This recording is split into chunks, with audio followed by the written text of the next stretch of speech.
kalalakihan, usually. Okay, so girl power na naman tayo ngayon. Okay, so kagabi po ay nagkaroon ng women's department Christmas party. Ito yung mga women's group natin at ang lahat ay nasiyahan. Hindi lamang sa laro, hindi lamang sa presentations, no? Kundi sa mga regalo na kanilang natanggap. Okay? Sana po yung mga hindi po natin nakasama dito sa susunod ay makasama po namin kayo. Okay? So wala po yata sila, napagod sila kagabi. Yung iba. Okay, so ang ating pong tatalakayin ngayong umaga nito ay napakahalagang bahagi ng salita ng Diyos. Isa sa mga napakahalagang passages sa Bible na kung atin lamang kung bubuksan ang ating puso, no, kung ating makukuha ang kapahayagan ng Banal na Espiritu sa ating buhay. Marami pong mga panahon, maraming mga years po sa buhay po natin ay hindi masasayang. Masasabi ko po ito kasi sa aking pong buhay, kung i-analyze ko yung buhay ko, marami po akong mga panahon na sinayang. No? Maraming mga panahon na hindi ko po nagawa kung ano ang dapat kong gawin dahil maraming humahad na. At isa na po doon ay ang takot. Diba? Nasabi po ni ating energetic and napaka-energetic po niya. Talagang ako po napapasayaw. Kaya hindi ako rin sumayaw. Okay, so, nasabi po niya na marami tayong mga pamahiin, no? Mga superstitious beliefs na kuminsan sila yung mga umahad lang sa atin para hindi po tayo makapag-step forward. And we are not aware of that. Kuminsan hindi po tayo aware na sila po ang nagiging dahilan kung bakit hanggang ngayon ay alipin pa po tayo ng takot sa buhay po natin. Kaya po ngayong umaga ito, kung malalaman po natin, makukuha ang mensahe ng Diyos, malaman natin ang kalooban ng Diyos sa ating mga buhay. No, yung purpose niya sa ating mga buhay, hindi po masasayang yung ating mga panahon. Yung bawat araw na lumilipas, yung bawat oras na lumilipas, hindi po masasayang. Kaya lagi ko po sinasabi sa mga young people, mapalad kayo mga young people dahil naririnig nyo ang mga mensahe nito sa inyong mga edad. No, kasi kung sa aming panahon, ako naiisip ko, sana noon pa ay na-reveal na sa akin ang mga ganung katuruan. No? Sana noon pa ay napalaya na ako sa mga ganyang takot na umaalipin sa takot. Kaya po, huwag po nating pabayaan na ma-distract tayo ng anumang bagay sa ating pong lugar dito. Nandiyan po yung mga bata, minsan maingay po sila, but never be distracted. Our eyes should be alert on them. No? Alert na naman yung ating mga mata, pero yung ating pong atensyon, yung focus po natin, ay ibigay po natin sa salita ng Diyos. Kasi yun po ang dahilan kung bakit din po tayo naririto. Not only to fellowship with one another, but to hear message from God. Di po ba? So kung ang intention lamang po natin ay para makita lamang po yung ating kagandahan at kagwapuhan, kaya tayo nag-a-attend every Sunday, we are missing a lot. Mamimiss po natin ang malaking bagay sa buhay po natin. Okay, let us read Romans chapter 12 verses 1 to 2. Okay, Tagalog muna, Jeff. Okay, Romans 12:1.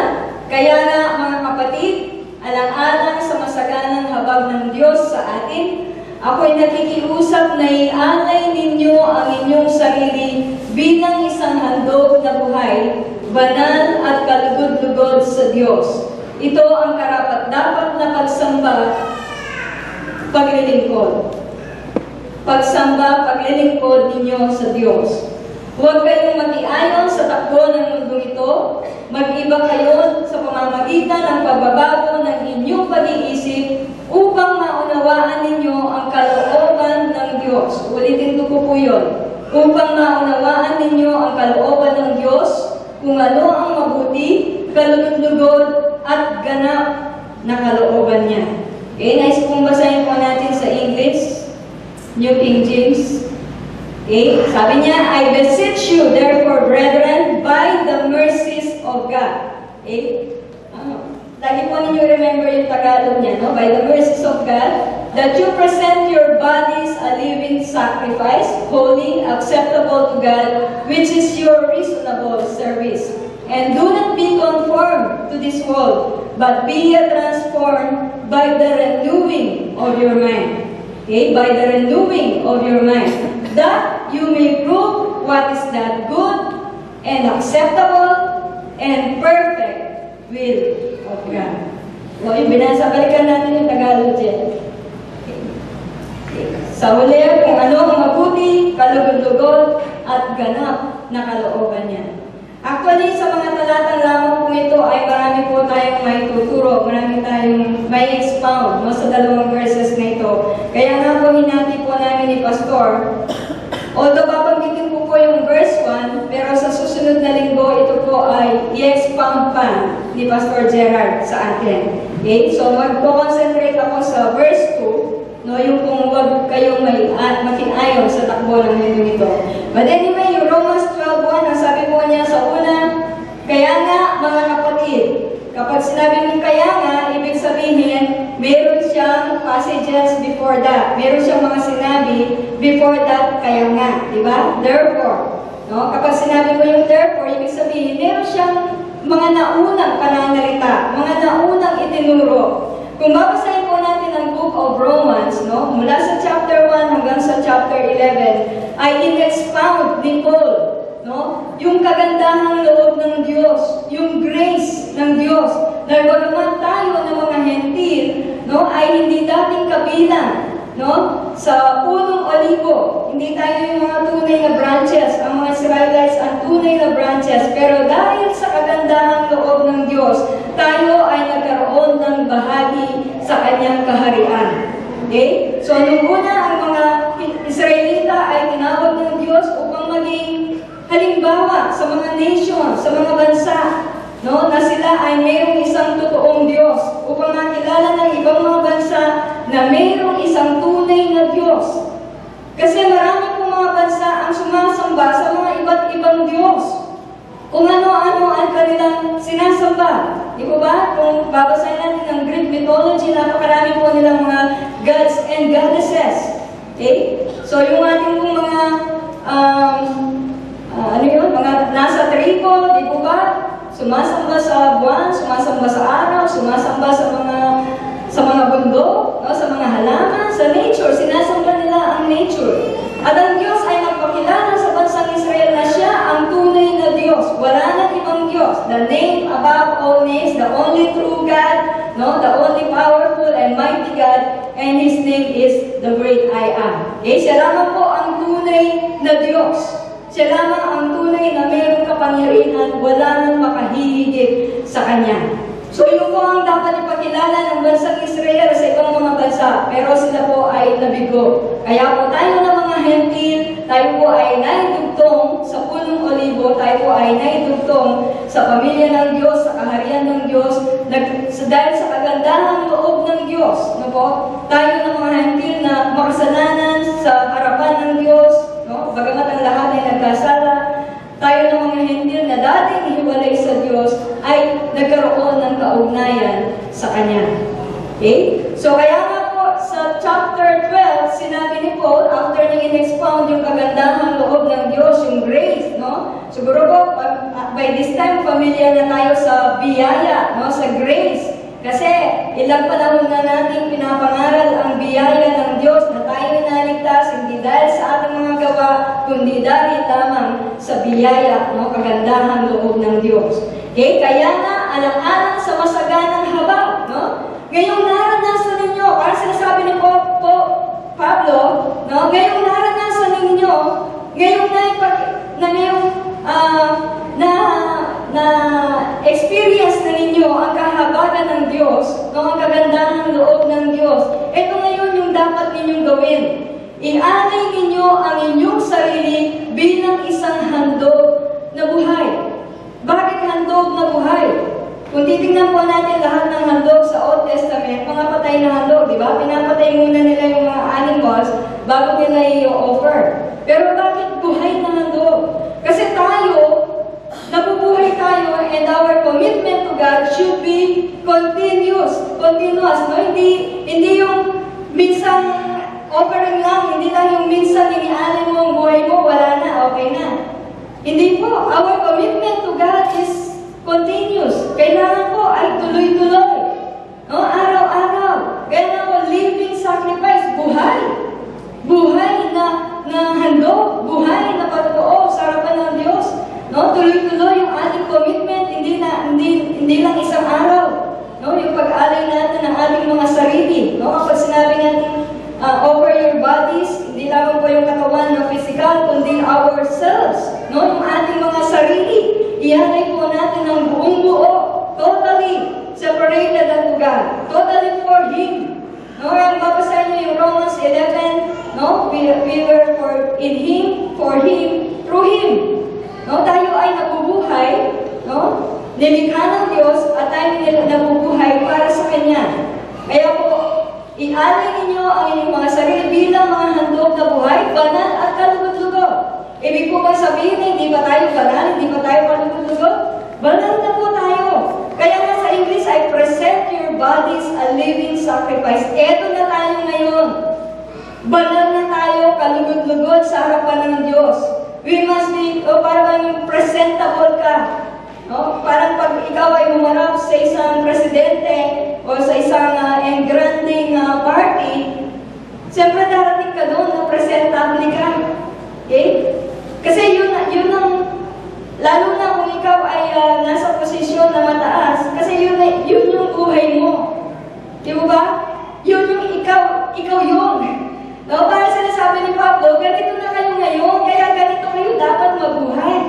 No? Naranasan nyo na ang kagandahang loob ng Diyos, naranasan nyo ang pag-ibig ng Diyos, kaya ipakita nyo, ipahayag nyo. Show the love of God to the world. Ito kayo ngayon, banal kayo, kalugod-lugod sa Kanyang harapan. Ito ang karapat dapat na pagsamba. No?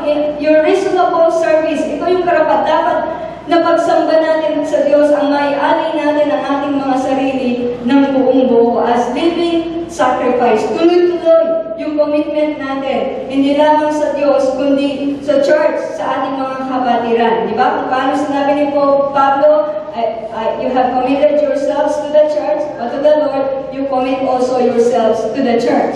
Okay? Dahil ito ang katawan ni Kristo. Okay? So, sabi niya sa verse 2, okay? So, dito po tayo magpapasimula. Huwag kayong mag-iayon sa takbo ng mundong ito.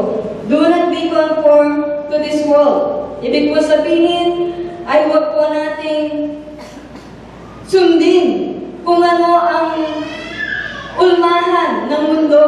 No? Kung ano yung pattern niya, kung ano yung system niya. Huwag tayong mabuhay kung paano nabubuhay ang mga hindi mananampalataya. Tayo po ay mga buhay. Hindi tayo mga patay. So, mabuhay po tayo na talagang buhay na buhay tayo. No? Hindi yung patay kasi tayo patay na sa kasalanan pero tayo ay nabuhay na muli. No? Binigyan tayo ng bagong buhay ni Kristo. Kaya yung bagong buhay na yun ang siyang isa pang buhay natin. No? Yung buhay ni Kristo ang siyang isa pang buhay natin. Huwag tayong maging katulad ng mga taong patay o yung mga taong hiwalay sa Diyos. Handa po natin yung death sa Bible, yung kamatayan sa Bible ay pagkahiwalay. Kaya po kapag sinabi natin mga patay sila, ibig sabihin, hiwalay sila sa Diyos. They have no relationship with God. But we Christians have relationships with God. Meron po tayong kaugnayan sa Kanya. Siya ang ating Ama. Tayo po ang Kanyang mga anak. Eh sabi niya, huwag kayong mabuhay katulad ng pamumuhay ng mga taong makamundo o nandito sa mundo. Okay? Tanda po natin ang mundo ay may sariling sistema. Meron siya sariling pamamaraan. Okay? Di po ba? Meron siya sariling sistema. Pero huwag natin kalimutan na ang Diyos po ay meron din pong sariling sistema. Meron din sariling pamamaraan. At yun po ang gusto ng Diyos na masunod natin, yung Kanyang pamamaraan, hindi yung pamamaraan ng mundo. Kasi kung ang mundo ang ating susundin, the world defines success differently. Diba? Kung i-define ng mundo ang success, kailangan ikaw ay makatapos muna ng pag-aaral, kailangan ikaw ay magkaroon ng mataas na posisyon, mataas na sweldo, di ba? Maging sikat, maging tanya. Yun po ang success sa mundo. Pero sa Diyos, lagi po natin inuulit,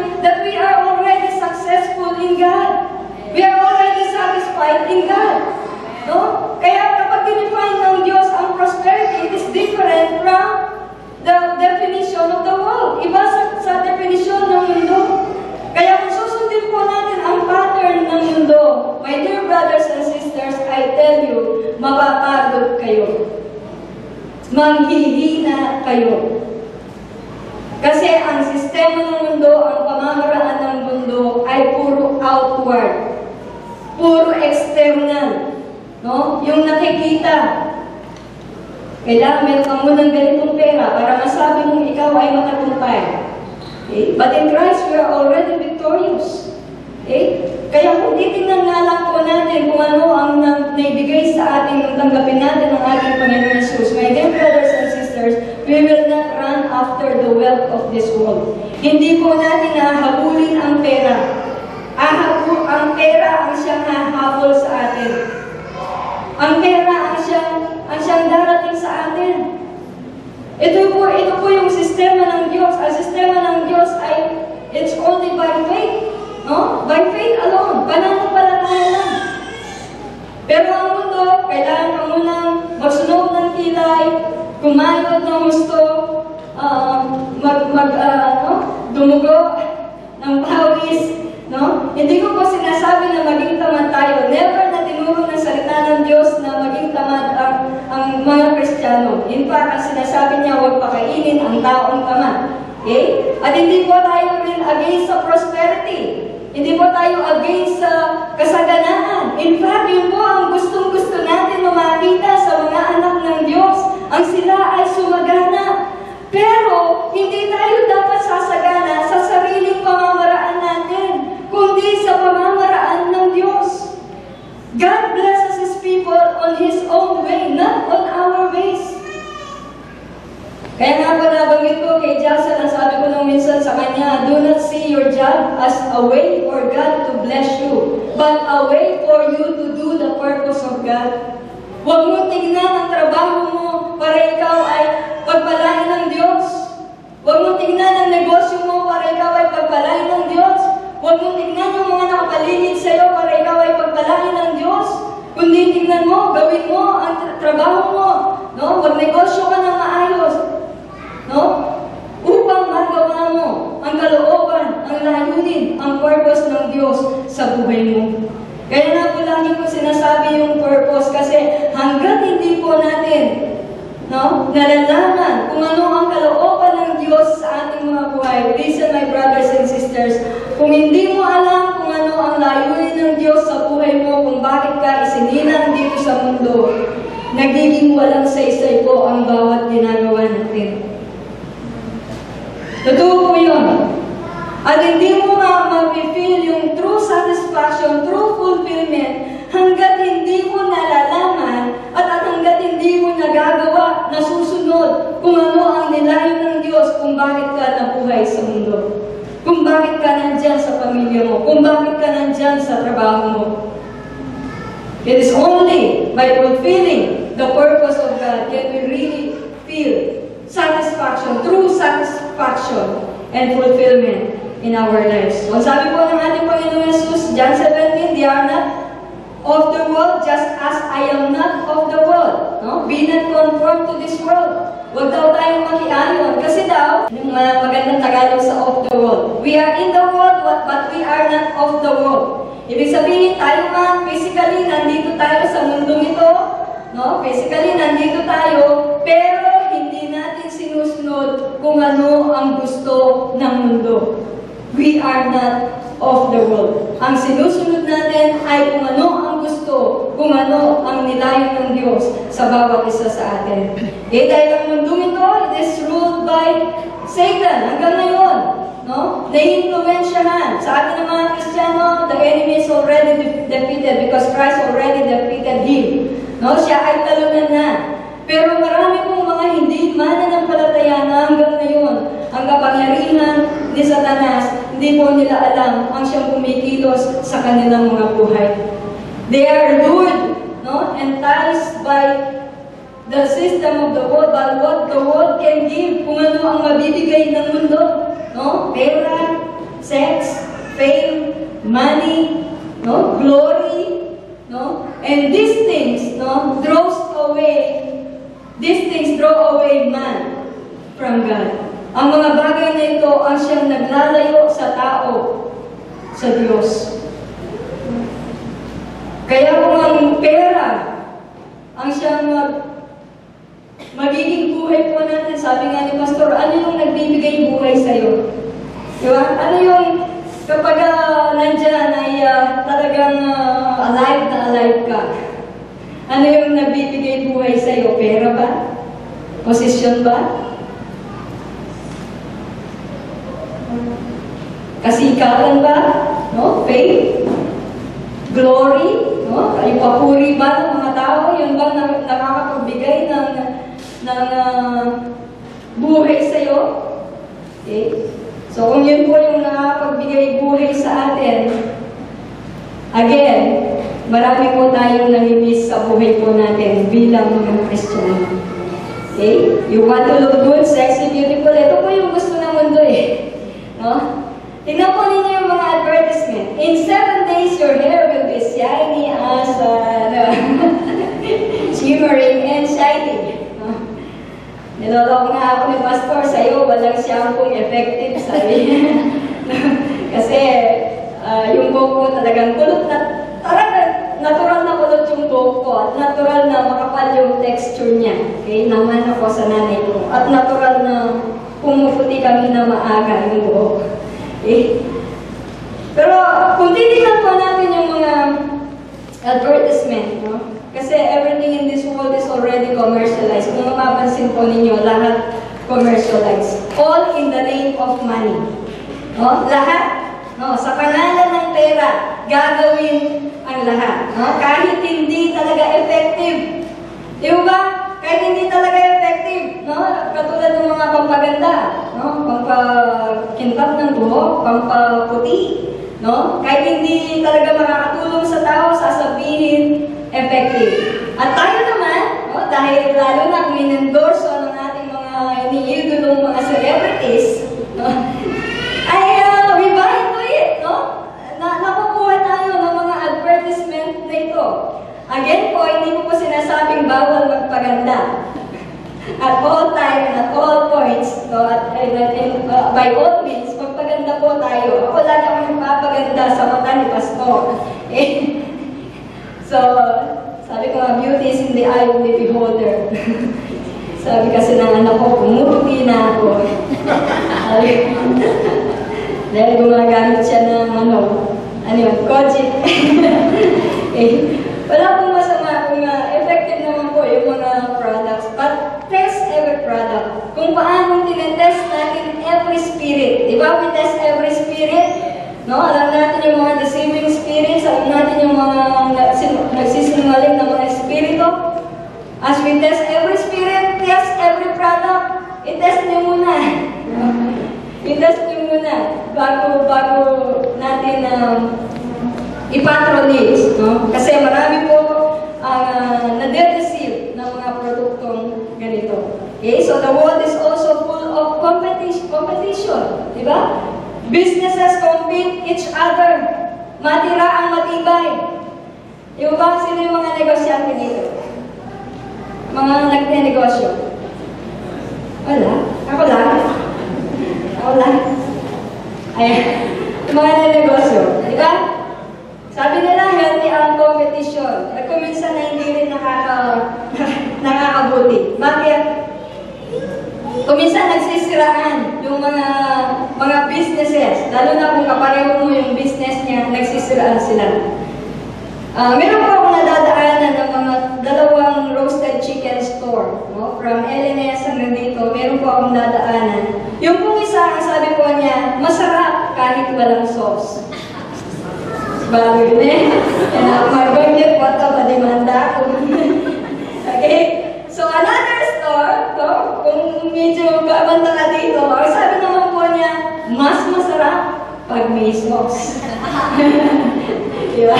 Kinontra niya yung slogan ng isa, no? Mas masarap daw pag may sauce. Yung isa masarap kahit walang sauce. No? And many other businesses are like that, no? Yung competition talaga, yung nagpapalisan sila, no? Nagpapagandahan, nagpapataasan. Okay? Kaya nga matira yung matibay. Maraming mga businesses ang siyang nababankrupt, no? Nawawala na naman sa paningin natin, no? Sa kabila ng maraming mga investments, maraming pera ang lumabas, pero makikita natin na naglalaho. Okay? My dear brothers and sisters, hindi po masama ang mag-business. But most businesses, nawawala na po sila doon sa talagang layunin kung bakit po nila binuksan ang business. Most of the businessmen today are opening stores, are opening businesses for the sake of money. Kapag mayroong perang makukuhang malaki, ito po ang motivation nila to open their business. Hindi na for the need of the people. Hindi na for the purpose of helping people. When we open any business, my dear brothers and sisters, see to it that you are guided by God, and that business is for the Lord. And when I say for the Lord, it means it is for other people. Binubuksan po natin, nag-business tayo, nagtatrabaho tayo para tulungan po natin ang iba. Hindi lamang po yung para sa sarili po nating kapakanan. Para lamang po tayo ay magkaman ng maraming profits, no? Maraming pananalapi, no? At the expense of other people. Meron po kami sinarang business, no? At hindi po namin sinara yun dahil nababankrupt na. Kasi ako po kapag nag-open talaga, gusto ko tuloy-tuloy. Kahit nasa Karika po, marami po kaming mga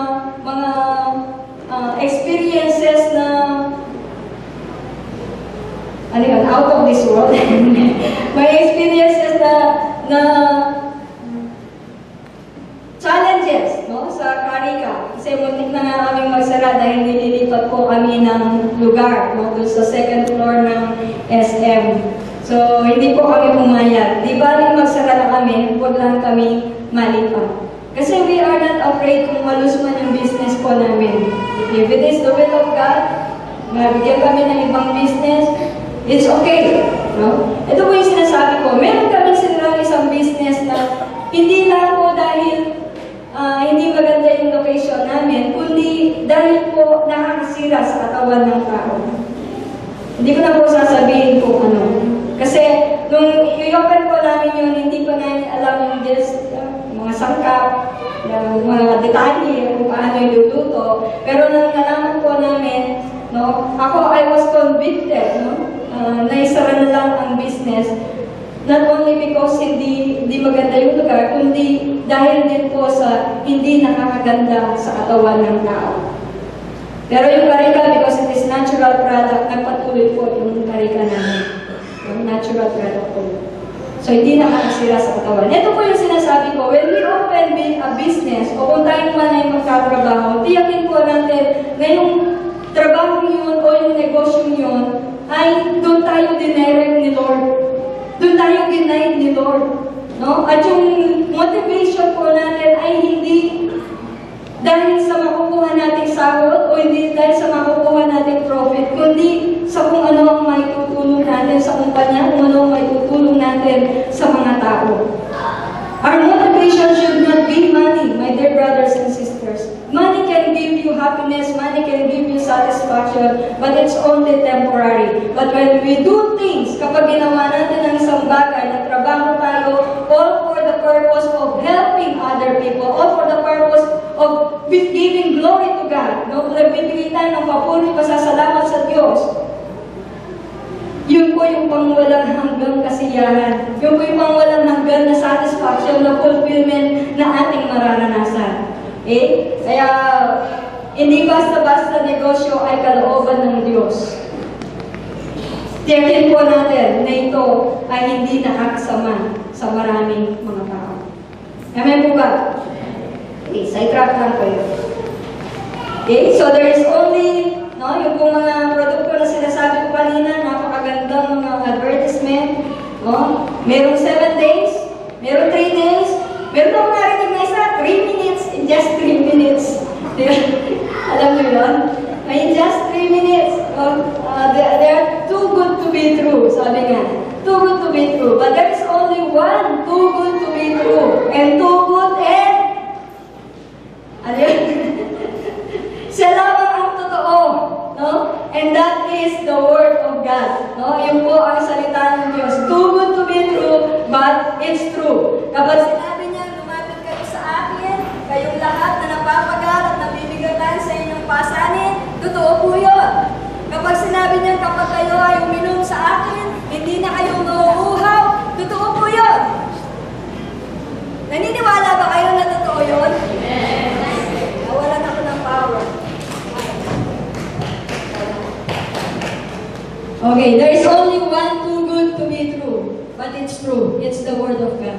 Kapag sinabi niya, ito po ay mangyayari. Kaya ulitin ko po, kapag sinabi niya na kapag kayo lumapit sa akin, kayo ay bibigyan ko ng kapahingan. Totoo po yun. Bibigyan tayo ng kapahingan ng Diyos. Sa sino man lumalapit sa Kanya, sa sino man naghahanap sa Kanya, ay mayroong kapahingan, mayroong kapayapaan.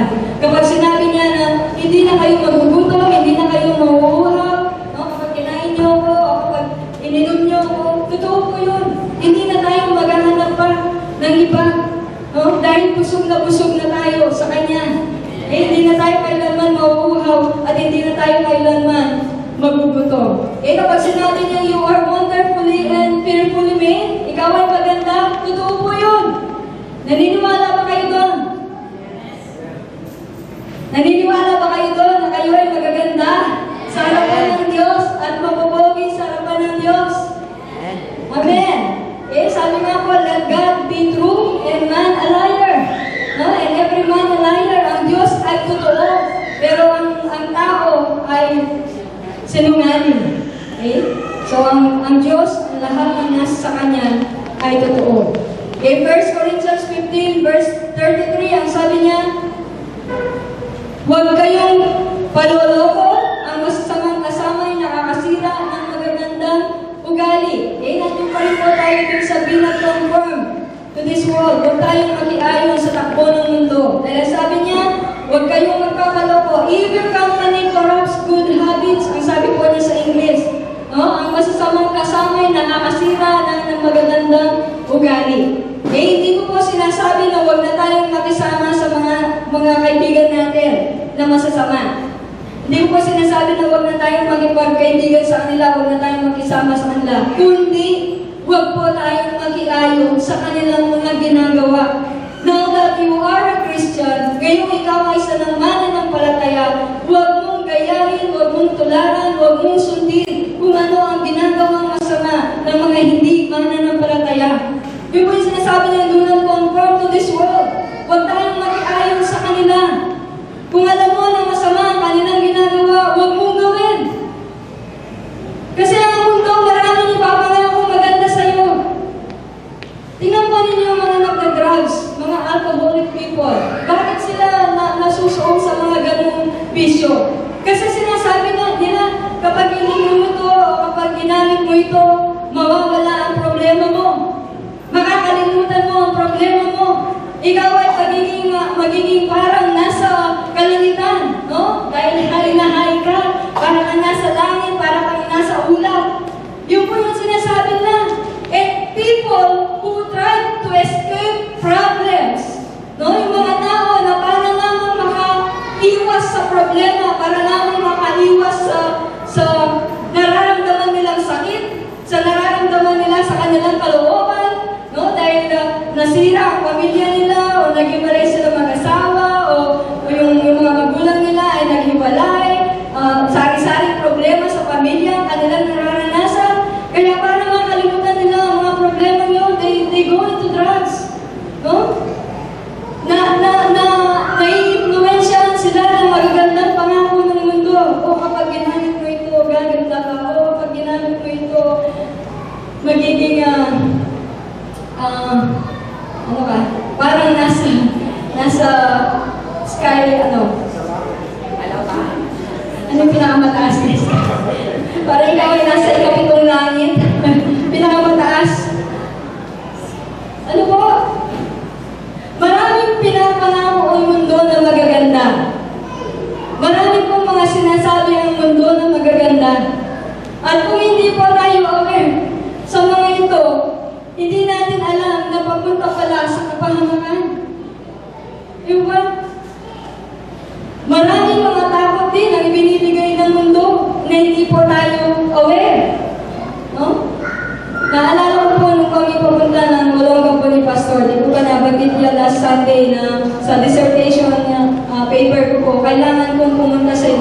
private school sa Region 3. Ang coverage ko ay Region 3, Malaga. Kaya marami pong schools ang aming pinuntahan. 41 schools po kami, all in all. 41. Buong Region 3.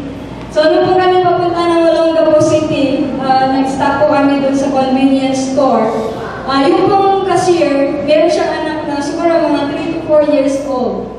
Eh dahil nag-cashier po siya, nagkakahera, yung anak niya lumalabas sa labas. Kaya kukunin mo na niya doon sa labas at babalik doon sa kanyang station, no? Sa kanyang lugar. Nagkataon na meron po kami kasamang nakapilang pulis, no? Doon sa cashier. Pulis. Pagkatapos ko ay yun ng pulis. So sabi po niya sa kanyang anak, huwag kang malikot at huwag kang lalabas, ayan ng pulis, o huhulihin ka. Sabi po niya. Sabi ng pulis, ay, huwag mong gagawin yan sa anak mo. Huwag mong gagawin panakot ang mga pulis. Alam mo kung bakit? Dahil paglaki niyan, imbis na hihingi sila ng tulong sa amin, matatakot sila. Di ba? Yun po yung mga kaisipan, no? Kung sinasabi din ni Karen, no? Mula maliit po tayo ay na-brainwash tayo, no? Yung ating mind ay napuno ng mga negatibong bagay, mga takot, no? Nagbibigay tayo sa atin, hindi naman natin dapat katakutan. Totoo po yun. Ginagawa pa naman yung mga polis. O, ayanin polis, yung kamalit ko. Ayanin doktor, injection na ka. Diba? Ako, tumalit ako, yung dun po, takot na takot dun sa injection. Kasi nagkasakit ako nung bata pa, di ko na maalala kung ano. Everyday ba naman, ini-injection na ako sa quick. Kaya pag dumarating na yung lolo ko nag-injection, marunong siya mag-injection. Talagang nagtatago na ako, nagwawala ako. Ay, nagkapobya po ako sa injection. Kaya kahit ngayon, natanda ko na, pag-injection. Diba, pag nanganganak ka, may mga test yan, at saka ano. Okay? Takot ako sa injection. Kaya sa eskwelahan din, dahil public, no? Pag public school, mayroong mga, yearly injection din. Nagtatago din ako. Umuwi ako sa bahay namin, yung bahay namin, hindi ko pang natutan niya ako. Katabi lang namin yung aming eskwelahan. Talagang kaagad ako nakaka-uwi dahil ayaw ko magpa-injection. No? So, from our childhood, no? Mula sa pagkabata po natin ay maraming naisaksak sa ating kaisipan, maraming naipasok sa ating kaisipan na siya nagbibigay ng takot sa atin. Diba? O, ayanin mo, yanin mo aswa, o yanin tikbala, ating baryo, lalo na ating tikbala yan, nagkatanaman na ito, kalulol. Ngayon kung matanda ako, doon ko naiisip, bakit ako nagpadala dun sa mga ganung kasabihan, no? Bakit ako nagpadala dun sa mga ganung pananakot? Pero tayo po, I believe na hindi po tayo aware, pero nandun sa subconscious mind natin yung mga yun. Kaya hanggang ngayon, no, kapag may namatayan, hindi ka makapag-CR ng mag-isa. Hindi ka makapunta ng bahay ng mag-isa. Kasi yung po tinaytanim sa atin na bumabalik yung mga nawala na, yung mga namatay na.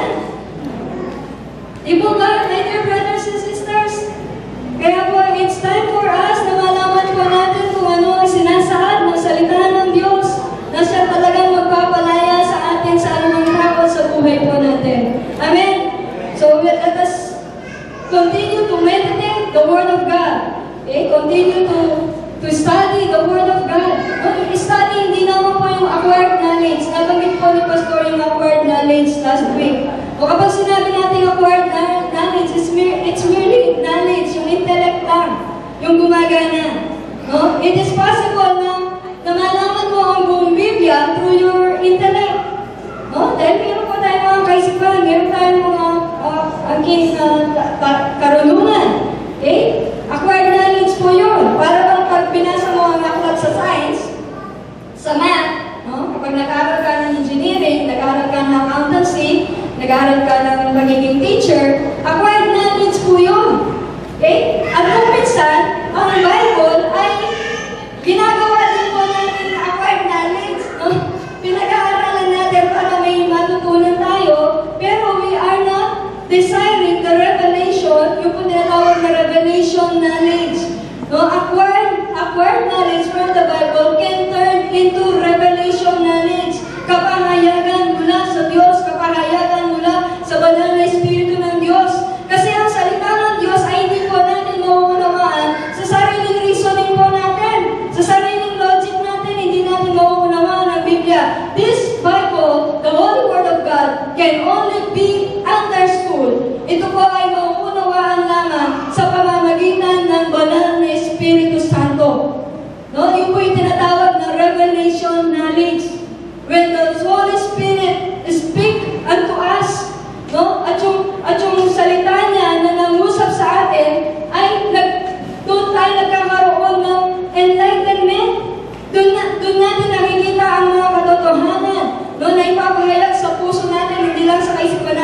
sa puso natin ang mga katotohanan ng salita ng Diyos.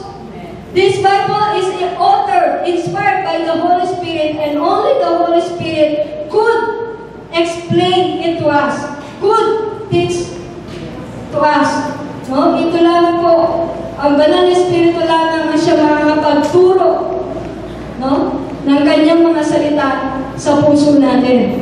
At lagi po natin inuulit, no, yung sinabi ni Pedro na hindi sa pamamagitan ng tao kaya naunawaan ko ito, kundi naipahayag ng banal na Espiritu o sa kanyang puso. Naihayag sa puso ni Pedro na that Jesus is really indeed the Christ, the Son of the living God.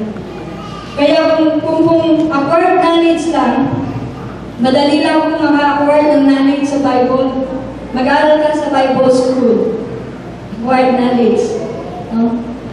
Pwede mo pag-aralan ng Biblia. No? Using just your mind. Using your intellect. Pero walang kapahayagan ng banal na Espiritu.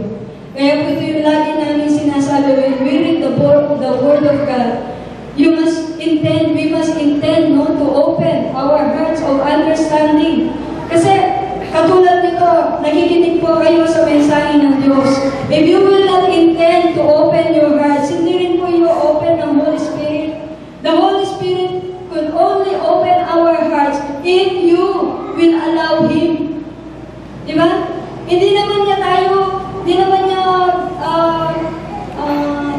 i-influensyahan yung will natin. Kasi nga, hindi naman niya tayo pagdating sa will, pagdating sa sariling desisyon, no? Sariling pagpapasya, hindi tayo pinapakialaman ng Diyos. Tayo ang magde-decide doon.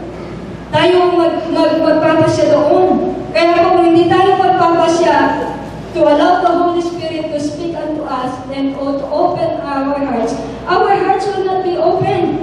Hindi po niya bubuksan ang puso natin if you will not allow Him. Kaya po, when we pray, we always ask the Holy Spirit, no, to guide us as we read the Bible, no, and to open our hearts. Kapag tayo nag-pray na i-open ang hearts natin, that is our intention. No, we allow Him to open our hearts. Inaalaw natin siya na buksan ang ating mga puso. Kahit gano'n po karami ang sasabihin ko dito, kung wala kayong desire, kung wala kayong intensyon na buksan ang puso ninyo sa salita ng Diyos, you will never understood a bit of what I am saying. But if you will open your hearts, no, you will decide, you will intend to open your heart with the Word of God. The Holy Spirit, I believe, is speaking to your hearts. Nangungusap ang banal na Espiritu sa bawat puso po natin. At kung atin lang kung papakinggan ng gusto, o magiging sensitive tayo sa kanyang mga sinasabi, I tell you, my dear brothers and sisters, marami pong mapapalaya sa atin. Be not conformed to this world, but be transformed by the renewing of your mind. Okay? So yun po yung sinasabi ko kanina na kailangan mabago ang ating mga kaisipan dahil marami pong naitalim dito mula sa ating pagkabata na nagbibigay ng takot sa buhay po natin. And fear, my dear brothers and sisters, that robs us. No, ang takot ang nag-aagaw sa atin. No, ninanakawan tayo ng takot para maranasan natin yung mga ipinangako ng Diyos sa kanyang mga salita. And kung ang takot ang siyang nag-dominate sa buhay po natin, listen, my dear brothers and sisters, kapag ang takot, o kung ang takot, ang siyang nag-dominate, ang siyang ang siyang nangingibabaw, no? Kung ang takot ang siyang nangingibabaw sa buhay po natin, it only means, my brothers and sisters, that you are not walking by faith, but you are walking by sight. Nakatingin ka sa mga bagay na panlabas, hindi sa mga bagay na espiritual. Hindi ka nakatingin. You are not walking, hindi ka lumalakad sa pananampalataya. Hindi ka lumalakad sa Espiritu ng Diyos, kundi sa mga bagay na iyong nakikita. If fear dominates your life, it's time for you to be released. No? Mapalaya po tayong lahat sa pagkaalipin sa takot nito dahil ninanakaw niya yung buhay na ipinangako ng Diyos para sa atin. Okay, so renew your mind through the Word of God. No? The Word will give us right perspectives in life. Bibigyan tayo ng magandang pananaw ng salita ng Diyos. At tulad na natin sinabi kanina, especially how God blesses His people, kung paano niya tayo pagpapalain. Again, not according to our ways, but according to His way. Ulitin mo po yun. Not according to our ways, but according to His ways. It's more than we think, more than we imagine. Kaya po tayong pagpalain ng Diyos. Kaya po niya ibigay, no? Yung kailangan po natin sa buhay natin ito. Don't ever think that money is the only blessing from God. No? Karaniwan po ang iniisip natin na ang pera ay siya lamang pagpapala na mula sa Diyos. It's actually the least. No? Actually, ito po yung pinakamababang uri ng pagpapala sa mundong ito. Okay? Pero sa Diyos, sa mundo, ito ay pangunahin. No? Sa mundo, ito ay pangunahin. Pero sa Diyos, ito po ang pinakamababa. Sa mundo, ito ay napakahirap kunin. Sabi ko nga, kailangan kang dugot pawis muna bago mo makuha ang pera. Pero sa Diyos, ito po ay napakadali. No? If we will only be sensitive to His will, to His purpose in our life, napakadali lamang po ito. Okay? So, renew your mind. Ano po yung sabi doon sa Revelation, Romans chapter 12, verse 2? Balik tayo, okay? Pagbabago ng pag-iisip upang maunawaan ninyo ang kalooban ng Diyos. So, upang maunawaan daw po natin ang kalooban ng Diyos. Ano po yung kalooban ng Diyos? Yung gusto ng Diyos, yung layunin ng Diyos, yung will ng Diyos, yung plano ng Diyos sa buhay mo. Upang daw ating maunawaan ang kanyang kalooban, kailangan natin mabago ang ating pag-iisip. At mababago naman ang ating pag-iisip, sabi ko nga, sa pamamagitan ng salita ng Diyos. Upang maunawaan ninyo ang kalooban ng Diyos kung ano ang mabuti, what is that good, kalugod-lugod, what is acceptable, at ganap na kalooban niya, what is perfect, what is the perfect will of God. Marami pong mga scholars ang naniniwala na ito po ay progressive. Una, good, you know what is good, good will of God. Kalooban ng Diyos na ikaw ay sumagana. Kalooban ng Diyos na ikaw ay maging magaling. Kalooban ng Diyos na ikaw ay all well in your body, soul, and spirit. Kalooban niya ng Diyos. Good yan. Okay? Acceptable. Kalooban ng Diyos. Ano yung katanggap-tanggap? No? Ang kalooban ng Diyos ay huwag kang magnakaw. Kalooban ng Diyos, huwag kang magsinungaling. Kalooban ng Diyos, huwag kang magdalawang asawa. Walang other woman. Yung ba yung kalooban ng Diyos? Acceptable and perfect will of God. Doon po tayo sa perfect. No? Siguro yung good, alam na natin. Acceptable, alam na natin. Pero yung perfect will of God in our lives, maaaring hindi pa po natin alam. Okay? It's another thing to fulfill the Word of God. It's another thing to find the Word of God or to the will of God. Iba pong bagay yung malaman mo kung ano ang kalooban ng Diyos at malaman mo kung paano ganapin ang kalooban ng Diyos. Okay?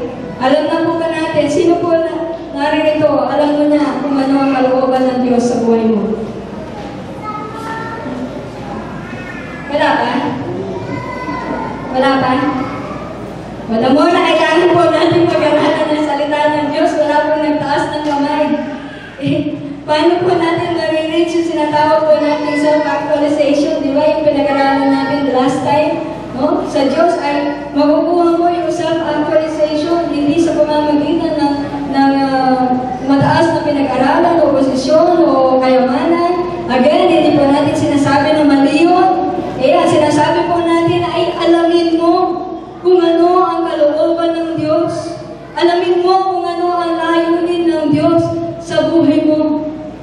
Okay? It's one thing another thing to fulfill the Word of God. The will of God. Nababaliktad ko. The will of God. No? Iba pong bagay yung malaman mo ang kalooban ng Diyos, iba rin bagay yung kung paano mo ito gagawin. Tingnan po natin si Moses sa Acts chapter 7 verses 23 to 25. Napahaba na pala ako. Sige po, malapit na tayo matapos. Acts 7:23. Nang si Moses ay 40 taon na, nagpasya siyang dalawin ng kanyang mga kababayang Israelita upang tignan ang kanilang kalagayan. Nakita niyang inaapi ng isang Ehipsyo ang isa sa kanila, kaya't pinagtanggol nito at napatay niya ang Ehipsyo yun. Akala ni Moses ay maunawaan ng kanyang mga kababayan na sila ililigtas ng Diyos sa pamamagitan niya, ngunit hindi nila ito naunawaan. Alam po natin yung Ten Commandments. Sa Ten Commandments, yung pinapanood natin sa movie na Ten Commandments, hindi alam ni Moses na siya ay isang Israelita. Mali po yun. Si Moses, alam niya na siya ay isang Hebreo, alam niya na siya ay isang Israelita. Alam niya na kababayan niya yung mga inaalipin. Kaya nung minsan, pasyalan yung kanyang mga kapwa Israelita. Meron siya nakitang Israelita na inaapi ng isang Ehipsyo. Kaya ginawa niya ay pinatay niya ang Ehipsyo. Alam ng Diyos, ay alam ni Moses na siya ay tinawag ng Diyos para iligtas ang mga Israelita sa kamay ng mga Ehipsyo. Makinig po tayong maayos. Alam ni Moses na siya ay tinawag ng Diyos para para ilabas niya o para iligtas niya ang mga Israelita sa pagkaalipin sa Ehipsyo. Malinaw po yan sa Acts 7. Alam niya. Kaya nga po, dahil alam niya na siya ang gagamitin ng Diyos para iligtas ang mga Israelita, pero hindi siya naging aware. No? Alam niya ang kalooban ng Diyos, pero hindi siya naging aware kung paano niya ililigtas ang bansang Israel mula sa pagkaalipin. Kaya po ginawa niya sa kanyang sariling pamamaraan, pinatay niya yung Egyptiano. Hindi po yun ang pamamaraan ng Diyos. Hindi kailangan para pamamaraan ng Diyos na si Moses ay pumatay. I believe hindi po yun ang kaparaanan ng Diyos. Yun ay kaparaanan ni Moses. Ginamit niya yung sariling pamamaraan niya para matupad niya yung layunin ng Diyos. Makinig po tayong maayos. Para matupad niya ang layunin ng Diyos, gumawa siya sa kanyang sariling pamamaraan. At ano po ang nangyari? Nang mabalitaan ng Pharaoh, gusto niya patayin si Moses, kaya si Moses ay nagtago doon sa ilang, doon sa Midian, land of Midian. At nagstay po siya doon for 40 years. Kaya po, instead na ang mga Israelita ay maalipin lamang ng 400 years, naalipin ko sila ng 430 years. Naragdagan po ng 30 years. Imagine that. Dahil po sa kapalpakan ni Moses. Dahil ginawa niya yung sariling pamamaraan niya. Ito po yung sinasabi ko kanina, my dear brothers and sisters. Maraming nasasayang na panahon sa buhay po natin dahil gumagawa po tayo sa ating sariling pamamaraan. Pilit natin inaabot, pilit natin ginagawa kung ano man ang kalooban ng Diyos sa buhay natin sa pamamagitan ng sarili nating pamamaraan. Hindi po, iyan po magsilbing to. My dear brothers and sisters, when it is the will of God, it is the purpose of God, dapat sa pamamaraan niya, hindi sa pamamaraan natin. Yes, gagamitin niya kung ano man ang talentong meron tayo, that may prove kung ano yung layunin ng Diyos sa buhay po natin. Pero usually, kapag ang Diyos ay may layunin sa buhay ng isang tao, dapat ito ay matupad, masunod sa pamamagitan ng pamamaraan ng Diyos, hindi sa pamamaraan ng tao. Bakit? Kasi malayo-malayo yung pamamaraan natin sa pamamaraan ng Diyos. Kaya nga sabi niya, my ways are not your ways, my thoughts are not your thoughts.